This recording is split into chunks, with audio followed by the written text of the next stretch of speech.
இடத்தையும் நான் நல்லபடியாக கொடுத்துட்டேன்.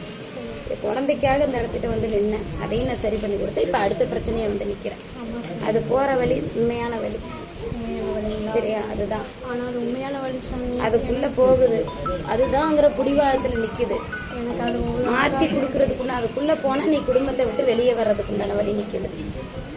புரியுதா இல்லையா? அதுக்குள்ளே போடுச்சுன்னா இந்த குழந்தைய இந்த இடத்துக்கு கூட்டிகிட்டு வர நான் மாற்றி கொடுவேன். ஏன்னா அது ஒரு ஏமாற்றத்தில் தான் நின்றுட்டு இருக்கு.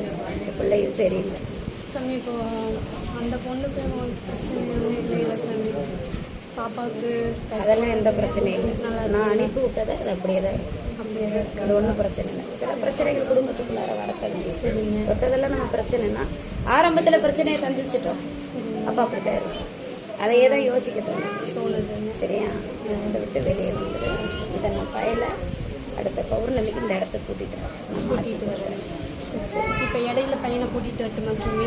பையனை கூட்டிகிட்டு வந்து இருக்கலாம். பௌர்ணமிக்கு தான் கூட்டிகிட்டு பௌர்ணமிக்கு இந்த இடத்துல கூட்டிகிட்டு வரட்டுங்களா? சரி, சரியா? சரி.